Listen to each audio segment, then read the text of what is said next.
হযরতে মূসা পয়গম্বর বনি ইসরাইলের ওই এলাকার লোকজনদেরকে একত্রিত কইরা ডাক দিয়া বলেন, আমার ভাই ইউসুফের কবর কোথায় আছে তোমরা বলো। আল্লাহ হুকুম করেছেন, আল্লাহ যেইভাবে জিজ্ঞেস করতে বলেছেন লোকদেরকে জিজ্ঞেস করলেন, তোমরা বলো আমার ভাই ইউসুফ পয়গম্বরের কবরটা এই মুহূর্তে কোথায় আছে তোমরা বলিয়া দাও। গ্রামের লোকজন অস্বীকার করলেন, হ্যাঁ মূসা পয়গম্বর, আমরা জানি না কিভাবে কোথায় লাশ রাখা আছে, কোথায় সন্দুক রাখা আছে।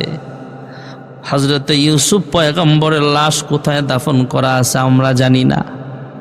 আল্লাহর হুকুমে মূসা পয়গম্বর সমস্ত লোকদেরকে বললেন, তাহলে শোনো, আমি একটা আওয়াজ করব, আওয়াজটা যে শুনবা সেই বলতে হবে যে ইউসুফ নবীর কবর কোথায় আছে জানে, সেই এই আওয়াজটা শুনতে পাবে।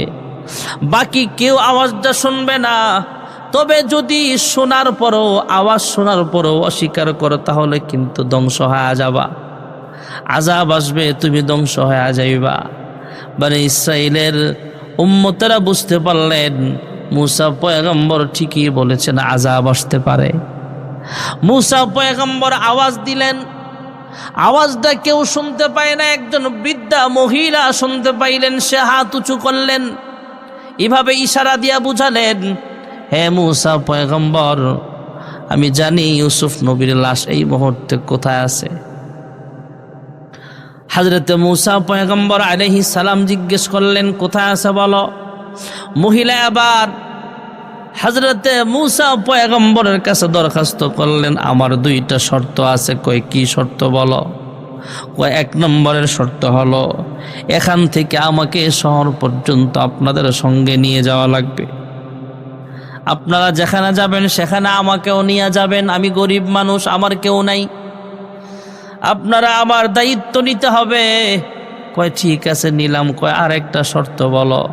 মহিলা ডাক দিয়া কয়, হ্যাঁ মূসা পয়গম্বর, ময়দানে মাহশারে আল্লাহ রাব্বুল আলামিন যখন আপনাকে জান্নাতে যেতে বলবেন, আপনি আপনার উম্মতদেরকে নিয়ে জান্নাতে যাবেন।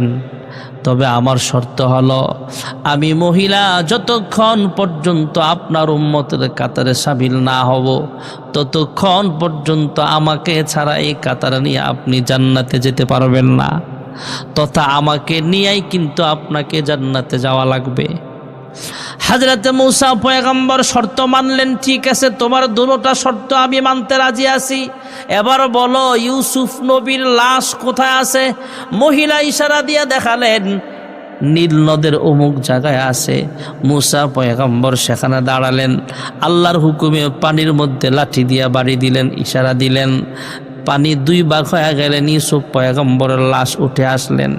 এখান থেকে নিয়ে গেলেন উম্মতদেরকে সহ সিরিয়ায় নিয়া ইউসুফ পয়গম্বরের লাশ আবার সেখানে দাফন করিয়া দিলেন। হযরতে মূসা পয়গম্বর আলাইহিস সালাতু ওয়াস সালাম মহিলাকে বললেন, মহিলা ডাক দিয়া কয়, আমার শর্ত হলো আমাকে জান্নাতে নিয়ে যাওয়া লাগবে। ইউসুফ নবীর লাশও দেখালেন, ইউসুফ নবীর লাশ নিয়ে সিরিয়ায় পরবর্তীতে দাফন করা হলো। মূসা নবী আল্লাহর সঙ্গে কথা বলতে যাবেন, পথিমধ্যে একজন গরিব মানুষ ডাক দিয়া বলে, হে মূসা পয়গম্বর, আমি একজন গরিব মহিলা, আমার পরনে সুন্দর পোশাক নাই, আমার সুন্দর একটা ঘর নাই, আমার অনেক অডেল টাকা পয়সাও নাই, এমন কি আমল আছে যে আমল করলে আল্লাহ আমার সম্পদ বাড়ায় দিবে। হে মূসা পয়গম্বর, আল্লাহ তাআলার সঙ্গে কথা বলার সময় আল্লাহ তাআলার কাছে জানতে চাইবেন আল্লাহ তাআলা কোন আমলের বদৌলতে আমাকে ধনী বানায় দিবে, টাকা পয়সার সম্পদ বাড়ায় দিবে। হযরতে মূসা পয়গম্বর আরো কিছু পথ অতিক্রম করার পর দেখতে পাইলেন একজন ধনী মানুষ মূসা পয়গম্বরের সঙ্গে দেখা করল। ধনী মানুষটা ডাক দিয়া কয়, হে মূসা কালিমুল্লাহ, তোমার মাধ্যমে আল্লাহ তাআলার কাছে জানতে চাই, আল্লাহ তাআলা এমন কোন আমল আছে কিনা আমারকে যেন সেটা জানায় দেয় আপনার মাধ্যমে, যে আমলটা করলে আমার আল্লাহ আমার সম্পদ আরো কমায় দিবেন। কারণ বেশি সম্পদ হওয়ার কারণে 24টা ঘন্টা মালিকের কুদরতি পায়ে সাজদা দিতে পারি না। আমার মন চায় সারাক্ষণ দুনিয়ার পিছনে সময় না দিয়া শুধু আল্লাহর কুদরতি পায়ে সাজদা দেই, ইবাদতে মশগুল থাকতে, কিন্তু ব্যস্ততার কারণে আমি সময় কম দিতে হয়। এমন কোন আমল আছে কিনা যে আমলটা করলে আমার সম্পদ আমার আল্লাহ কমায় দিবেন? হযরতে মূসা পয়গম্বরের সঙ্গে আরেকজন লোকের দেখা হলো, যার 2টা হাত নাই, 2টা পা নাই। এমন লোকের সঙ্গে মূসা নবীর দেখা হয়ে যায়। হযরতে মূসা পয়গম্বর আলাইহিস সালামের কাছে জানতে চাইলেন, এ মূসা কালিমুল্লাহ, আমার 2টা হাত নাই, আমার 2টা পা নাই, আমি একজন লোলা মানুষ, তো আমার 2টা পা নাই, পা ছাড়া মানুষ, পা বিহীন মানুষ, আমার 2টা হাত নাই। মানুষ হাত দিয়া খায়, আমি হাত দিয়া খাইতে পারি না। মানুষ পা দিয়া হাইটা হাইটা মসজিদে যায়, এখানে যায় সেখানে যায়, আমি হাঁটতে পারি না, আমার পা নাই। গোস্তের টুকরার মতো পড়ে আছি, কেউ উঠায় আরেক জায়গায় স্থানান্তরিত করলে আমাকে সেখানে যেতে পারি, এখান থেকে স্থানান্তর কইরা অন্য জায়গায় নিয়ে গেলে আমি সেখানে যাওয়া সম্ভব হয়, নয়তো হাইটা হাইটা কোথাও যাইতে পারি না, গড়ায়া গড়ায়া একটু একটু চলতে পারি। নিজের হাতে খাইতে পারি না, অন্য জনের সাহায্যের প্রয়োজন হয়। এ মূসা পয়গম্বর, আপনার মাধ্যমে জানতে চাই, আমার মতো পাবিহীন হাতবিহীন মানুষটাকে মহান রব কে জন্য বানিয়েছেন, কোন কাজের জন্য বানাইছেন? গরিব মানুষটা প্রশ্ন করেছিলেন, কোন কাজ করলে আল্লাহ আমার সম্পদ বাড়ায় দিবে?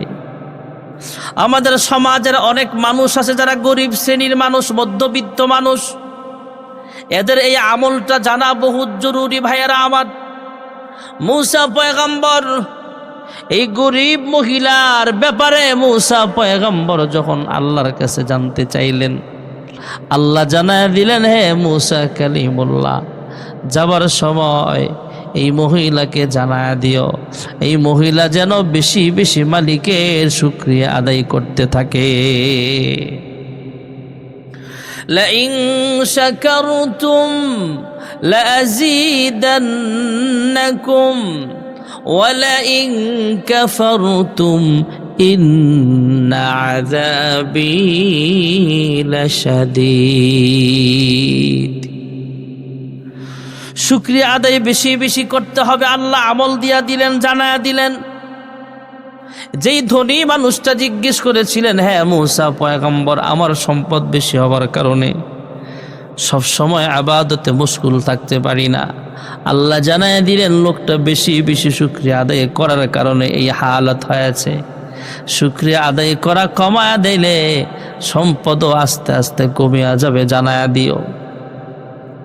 পৃথিবীতে অনেক বড় বড় আল্লাহওয়ালা ছিলেন, যারা অনেক পয়সাওয়ালাও ছিলেন। এক আল্লাহওয়ালা, অনেক বড় বুজুর্গ মানুষ, হাজার হাজার মুরিদান আছে ওনার, ভক্ত আছে ওনার। অন্য দেশ থেকে কয়েকজন আল্লাহওয়ালা ওনাকে দেখার জন্য রওনা হলেন। যায়া দেখলেন, এই আল্লাহওয়ালার খবর নিয়ে দেখলেন উনি দেশের মধ্যে সবচেয়ে বড় ধনী মানুষ, উনি একজন বড় প্রভাবশালী মানুষ। যে আল্লাহওয়ালার সঙ্গে দেখা করার জন্য আসছেন, স্থানীয় এই বুজুর্গ বড় একজন পয়সাওয়ালা মানুষ, রাজ পরিবারের মানুষ, কোটি কোটি টাকার সম্পদ দেখা যায়, রাজপ্রাসাদ দেখা যায়। এবার আল্লাহওয়ালা ধনী মানুষের সঙ্গে, ধনী বুজুর্গের সঙ্গে দেখা না কইরা ওই লোকগুলো চলে যাচ্ছিলেন। ওই বাদশাহ বুঝতে পারলেন, রাজমহলে বসবাসকারী আল্লাহওয়ালা বুঝতে পারলেন এই দুইজন লোক কেন আসছিল। আল্লাহ তাআলা ওনার অন্তরে ঢেলে দিয়েছেন, এলকা করে দিয়েছেন। উনি দারোয়ান দিয়া, পুলিশ দিয়া দুইজনকে অ্যারেস্ট কইরা সামনে নিয়ে আসলেন। অথবা দারোয়ান পাঠালেন, তারা খবর নিয়ে সামনে আনো। যেই দুইজন লোক রাজ সিংহাসনে ঢুকছে, কি মতলব দিয়া ঢুকছে আমি ভালো করে জানি, নিয়ে আসো।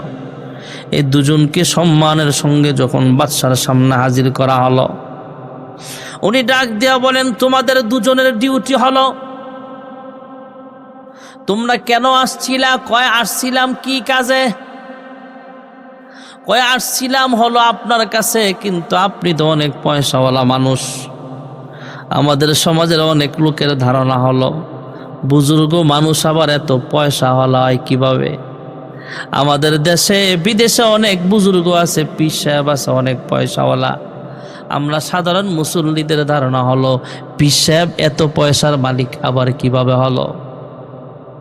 আল্লাহ বানাইলে হতেও পারে। ওই আল্লাহর ওয়ালের প্রতি এই দুইজনের ধারণা ছিল এত পয়সাওয়ালা, আপনি এত বিজনেস করেন, এত পয়সাওয়ালা, আপনি পয়সা নিয়ে আপনি ঘাটাঘাটি করেন, লেনদেন করেন, আপনি টাকাওয়ালা মানুষ, কোন সময় দুনিয়াদারি করেন, কোন সময় আল্লাহর ইবাদত করেন। আমাদের মনের ভিতরে কনফিউজ, আমরা কনফিউশনে ছিলাম, আমরা দ্বিধাদ্বন্দ্বে ছিলাম। এত বড় আল্লাহওয়ালা আবার এত পয়সাওয়ালা হয় কিভাবে? বাদশাহ রাজা রাজমহল থেকে হুকুম দিলেন, দুইজনের হাতে দুইটা পানি ভর্তি গ্লাস দাও। একদম পানি ভর্তি গ্লাস দুইজনের হাতে ধরায়া দিলেন। আমার রাজ সিংহাসনের চতুর্পাশে তোমরা ঘুরে আসবা, এখান থেকে যাইবা পুরা রাজমহলের চতুর্পাশে ঘুরে আবার এখানে আসতে হবে। হাতের মধ্যে যে পানি ভর্তি গ্লাস আছে, এই গ্লাসটা নিয়ে হাঁটবা। দুইজন দারোয়ান লাঠিয়াল বাহিনী তাদের পিছনে লেলায়া দিলেন, লাগায়া দিলেন, পিছনে লাঠিয়াল বাহিনীও লাগায়া দিলেন। রাজমহল ঘুইরা আবার এখানে আসবে, তবে গ্লাসের এক ফোঁটা পানিও যাতে নিচে না পড়ে। গ্লাসের পানি পড়বে আর তাদের পিঠের মধ্যে ইচ্ছা মতো মার দেওয়া হবে, লাঠি চালান দেওয়া হবে। লাঠিয়াল বাহিনীও দিয়া দিলেন। গ্লাস নিয়ে হাঁটতেছেন, পুরা রাজমহল ঘুইরা চলে আসছে, এক ফোঁটা পানিও পড়ে নাই, কারণ মায়ের আছে। পানি পড়লেই তো কপালে মায়ের আছে, সাজা আছে, শাস্তি আছে। এই কারণে এত মনোযোগ দিয়ে গ্লাসটা হাতে নিয়ে রওনা হলেন। পুরা রাজমহলটা ঘুরলেন, এক ফোঁটা পানিও পড়ে নাই, নিরাপদে মায়েরও খায় নাই, বাদশার দরবারে হাজির হয়ে গেলে। আল্লাহ আলা বুজুর্গ বাদশাহ ডাক দিয়া বলে, রাজমহলে বসবাসকারী ধনী বুজুর্গ ডাক দিয়া কয়, আমার পুকুর ঘাটে পুকুর দেখে আসছো, পুকুর ঘাটলার সিঁড়ি আছে কয়টা বলো? রাজ সিংহাসনের বিল্ডিং এর জানালা আছে কয়টা বলো? কয় কদম হাইটা এখানে আসছো সেটা বলো? কয়টা গাছ আছে পুকুর পারে, কয়টা গাছ লাগানো আছে, কয়টা ফুলের গাছ আছে, কয়টা ফলের গাছ আছে বলো?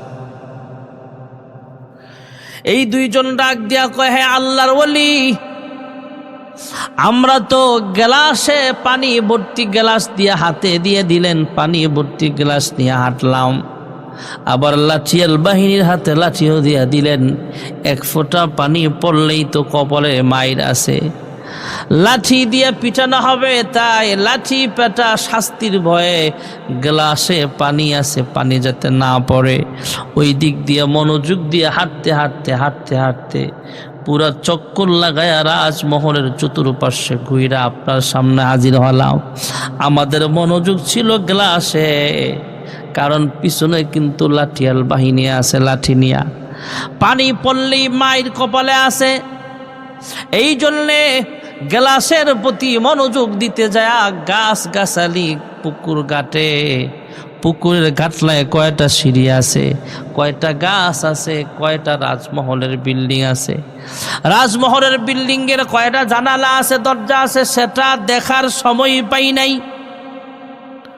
এবার বাদশাহ রাজমহলে বসবাসকারী আল্লাহওয়ালা ডাক দিয়া কয়, এবার শোনো, এই রাজমহলের মালিক আমি হতে পারি, আমি রাজা হতে পারি, অনেক পয়সাওয়ালা হতে পারি, কিন্তু আমার সামনে জাহান্নামের আযাব আমার চোখে ভাসে। কবরে হাসরে মিজানে ফুলসেরাতে আমাকে পাড়ি দেওয়া লাগবে। ফিরিস্তারা আমাকে মারবে, পিটাবে, লাঠিয়াল বাহিনীও আছে। আল্লাহ তাআলার পক্ষ থেকে সাজা আছে। আমি ওই দিকে খেয়াল কইরা, আল্লাহর জান্নাতের দিকে খেয়াল কইরা জাহান্নামের শাস্তির দিকে খেয়াল করতে করতে আমার সময় চলে যায়। এই দুনিয়ার প্রতি আমার মনোযোগ নাই। আমি যদিও পয়সাওয়ালা মানুষ, তবে আমি একজন আল্লাহওয়ালা। সুবহানাল্লাহ। এমন একজন আল্লাহওয়ালা বনি ইসরাইলের মূসা নবীর মাধ্যমে আল্লাহর কাছে জানতে চাইলে মূসা পয়গম্বর যাওয়ার সময় জানায়া দিলেন, হে ভাই, তুমি শুকরিয়া আদায় করা কমায়া দাও, তাহলে আল্লাহ তোমার সম্পদ কমায়া দিবে। হযরতে মূসা পয়গম্বর আলাইহিস সালাম যাওয়ার সময় জানায়া দিলেন, হে ভাই, তুমি শুকরিয়া আদায় করা কিছু কমায়া দাও। লোকটা ডাক দিয়া কয়, আমার সম্পদ বেশি হোক আর কম হোক, আমি মরণ পর্যন্ত না শুকরিয়া করতে পারবো না। আমি সব সময় আল্লাহ তাআলার শুকরিয়া আদায় করে যাব। আমার সম্পদ বেশি হোক বা কম হোক, আমি না শুকরিয়া করতে পারবো না, কুফুরি করতে পারবো না, অস্বীকার করতে পারবো না। হার হালতে সব সময় মরণ পর্যন্ত মালিকের শুকরিয়া আদায় করে যাব। জোরে কোন সুবহানাল্লাহ। হযরত মূসা পয়গম্বরের মাধ্যমে মহিলাটা জানতে চেয়েছিলেন, মূসা পয়গম্বর, আমি গরিব মানুষ, আমি কিভাবে যামু, কিভাবে আল্লাহওয়ালা হমু, কিভাবে পয়সাওয়ালা হমু? জানতে চাইলেন। মহিলাটা এভাবে জানতে চাইলেন। এই মহিলা আরেকজন মহিলার সঙ্গে মূসা পয়গম্বরের সঙ্গে দেখা হয়েছিল। এই গরিব মহিলাটা হলো আল্লাহ তাআলার প্রতি অসন্তুষ্ট, সে আল্লাহর শুকরিয়া আদায় করতে চায় না। আরেকজন মহিলা হলো জান্নাতি মহিলা। যেই মহিলা মূসা পয়গম্বরের কাছে জান্নাতের জন্য আবদার জানালেন, রিকোয়েস্ট করলেন, মূসা পয়গম্বর যেন মহিলাটাকে আল্লাহর জান্নাতে নিয়ে যায়। হযরত মূসা পয়গম্বর লোহিত সাগর পার হয়ে ওই পারে চলিয়া গেলেন। ফেরাউনের কবল থেকে আল্লাহ হেফাজত করিয়া দিলেন। হযরত মূসা পয়গম্বর বনি ইসরাইলের ওই এলাকার লোকজনদেরকে একত্রিত কইরা ডাক দিয়া বলেন, আমার ভাই ইউসুফের কবর কোথায় আছে তোমরা বলো। আল্লাহ হুকুম করেছেন, আল্লাহ যেইভাবে জিজ্ঞেস করতে বলেছেন লোকদেরকে জিজ্ঞেস করলেন, তোমরা বলো আমার ভাই ইউসুফ পয়গম্বরের কবরটা এই মুহূর্তে কোথায় আছে তোমরা বলিয়া দাও। গ্রামের লোকজন অস্বীকার করলেন, হ্যাঁ মূসা পয়গম্বর, আমরা জানি না কিভাবে কোথায় লাশ রাখা আছে, কোথায় সন্দুক রাখা আছে। হযরত ইউসুফ পয়গম্বরের লাশ কোথায় দাফন করা আছে আমরা জানি না। আল্লাহর হুকুমে মূসা পয়গম্বর সমস্ত লোকদেরকে বললেন, তাহলে শোনো, আমি একটা আওয়াজ করব, আওয়াজটা যে শুনবা সেই বলতে হবে যে ইউসুফ নবীর কবর কোথায় আছে জানে, সেই এই আওয়াজটা শুনতে পাবে। বাকি কেউ আওয়াজটা শুনবে না। তবে যদি শোনার পরও, আওয়াজ শোনার পরও অস্বীকার করো, তাহলে কিন্তু ধ্বংস হয়ে যাবা, আযাব আসবে, তুমি ধ্বংস হয়ে যাইবা। বনি ইসরাইলের উম্মতেরা বুঝতে পারলেন মূসা পয়গম্বর ঠিকই বলেছেন, আযাব আসতে পারে। মূসা পয়গম্বর আওয়াজ দিলেন। আওয়াজটা কেউ শুনতে পায় না, একজন বৃদ্ধা মহিলা শুনতে পাইলেন। সে হাত উঁচু করলেন, এভাবে ইশারা দিয়া বুঝালেন, হে মূসা পয়গম্বর, আমি জানি ইউসুফ নবীর লাশ এই মুহূর্তে কোথায় আছে। হযরত মূসা পয়গম্বর আলাইহিস সালাম জিজ্ঞেস করলেন, কোথায় আছে বলো। মহিলা আবার হযরত মূসা পয়গম্বরের কাছে দরখাস্ত করলেন, আমার দুইটা শর্ত আছে। কয় কি শর্ত বলো। কয় এক নম্বরের শর্ত হলো এখান থেকে আমাকে শহর পর্যন্ত আপনাদের সঙ্গে নিয়ে যাওয়া লাগবে। আপনারা যেখানে যাবেন সেখানে আমাকেও নিয়ে যাবেন। আমি গরিব মানুষ, আমার কেউ নাই, আপনারা আমার দায়িত্ব নিতে হবে। কয় ঠিক আছে নিলাম। কয় আরেকটা শর্ত বলো। মহিলা ডাক দিয়া কয়, হ্যাঁ মূসা পয়গম্বর, ময়দানে মাহশারে আল্লাহ রাব্বুল আলামিন যখন আপনাকে জান্নাতে যেতে বলবেন, আপনি আপনার উম্মতদেরকে নিয়ে জান্নাতে যাবেন।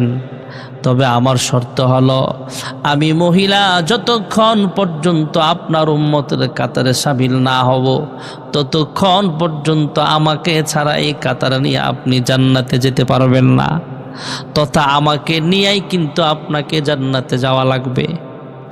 হযরতে মূসা পয়গম্বর শর্ত মানলেন, ঠিক আছে, তোমার দুটোটা শর্ত আমি মানতে রাজি আছি।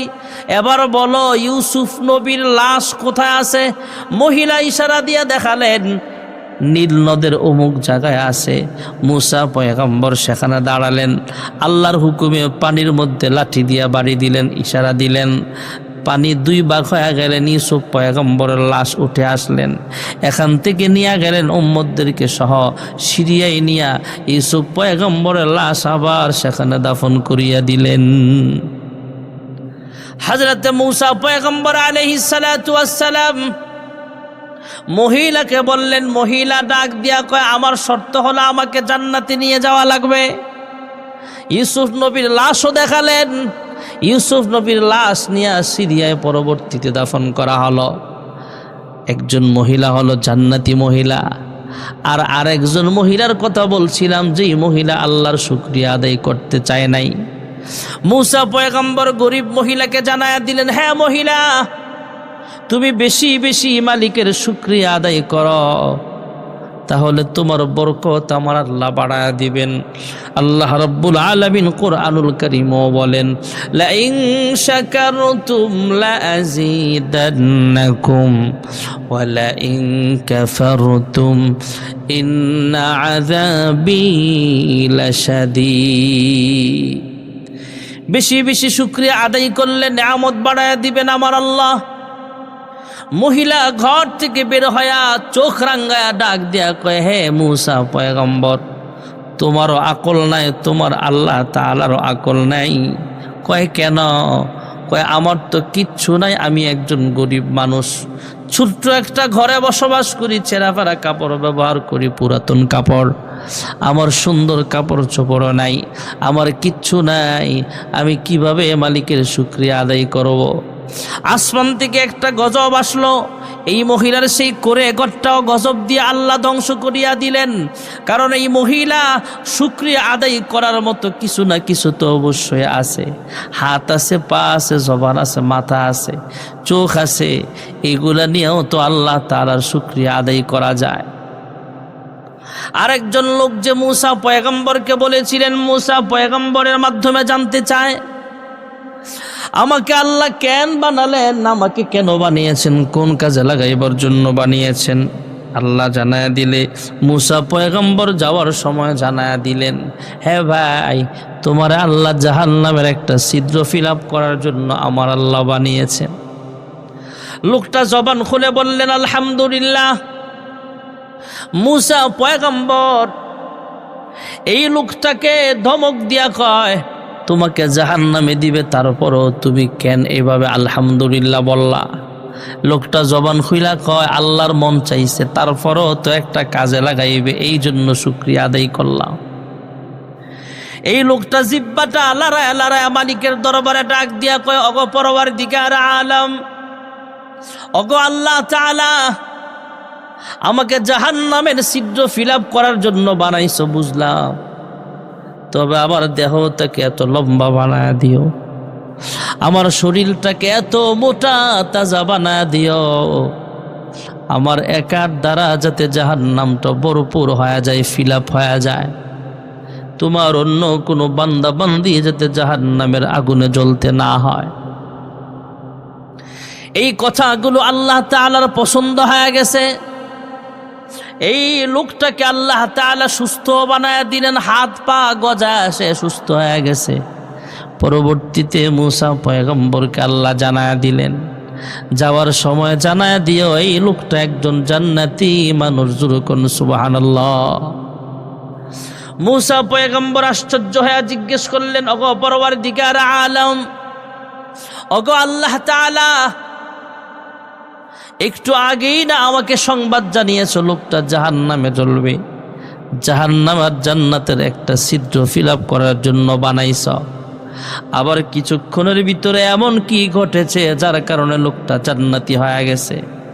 মূসা পয়গম্বর যখন প্রশ্ন করলেন, আল্লাহ তাআলা জবাব দিয়ে দিলেন, হে মূসা কালিমুল্লাহ, যখন তোমার মাধ্যমে সংবাদ পৌঁছানো হলো লোকটা জাহান্নামী, জিব্বা লড়ায়া লড়ায়া লোকটা আমি আল্লাহর দরবারে শুকরিয়া আদায় করেছে আর বলেছে, আয় আল্লাহ, কোনো না কোনো কাজে লাগাইবার জন্য আমারে বানাইছো, তাই শুকরিয়া আদায় করলাম। তবে তোমার কাছে বাড়তি আর একটা দরখাস্ত করি গো মালিক, আমার দেহটা এত লম্বা বানায়া দিও, এত মোটা বানায়া দিও, আমার একার দ্বারা যাতে জাহান্নামটা ফিল আপ হয়ে যায়, তোমার কোনো বান্দা বান্দি যাতে আর কেউ জাহান্নামের আগুনে জ্বলতে না হয়। হে মূসা পয়গম্বর, এই কথাগুলো আমি আল্লাহর কাছে পছন্দ হয়ে গেছে। জিব্বাটা লড়ায়া লড়ায়া আমি আল্লাহর শুকরিয়া আদায় করাটা আমার পছন্দ হয়ে গেছে। আমি আল্লাহ তাআলা তার নামটা জাহান্নামের দফতর থেকে কাইটা দিলাম, জান্নাতীদের লিস্টের মধ্যে তার নামটা আমি আল্লাহ উঠায়া দিলাম। লাইন শাকারতুম লাযীদান্নাকুম ওয়া লাইন কাফারতুম ইন্না আযাবী লাশাদীদ। বেশি বেশি শুকরিয়া আদায় করতে হবে আল্লাহ তাআলার।